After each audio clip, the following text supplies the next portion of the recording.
Так, Жанарбек Кубанычевич, Абхаз Армениядағы келген машиналар бойынша бүгін ерте менен таңғамалдан баштап, кече мен түні келген өзі. Бүт керектүү адамдар чогултуп, мен азыр ошо совещание бүтүрүп келдим. Азыр совещание өткүзүп келдим Агуйда, Ынтымак Ордодо. Таможня, УНА, баягы милиция, дагы кимдер бар эле. ГКМБ, погранслужба, бардыгын чогултуп, налоговыйды чогултуп ошо совещание өткүзүп келдим. Президентибиз да ушу тапшырманы берип атат. Армения, Абхазиядан келген машиналарды бир жыйынтыктагылачы бир. Ушулар боюнча бир чечим кабыл алгылачы депчи. Бирок мен бүгүн совещание өткүзгөндө көп нерседен кабардар болдум да, сизге айтып коеюн ушуну. Ушул трибунадан. 15 миңдей машина экен. Булардын бардыгы мыйзамсыз келген машиналар. Запчас менен алып келишкен.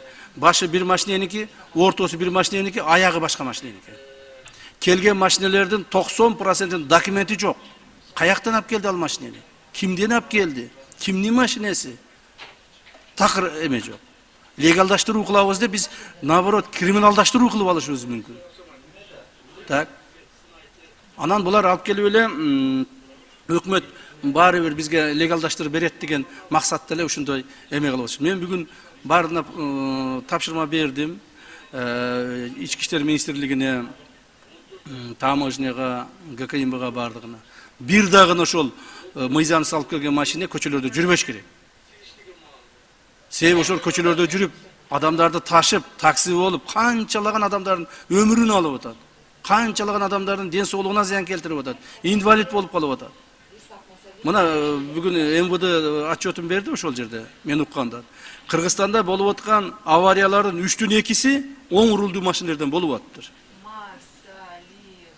Көрдүңүздөрбү? Ошон үчүн буга шашпаш керек. Урматтуу Жанарбек Кубанычевич, так. Биз муну легалдаштырабыз. Бирок кантип?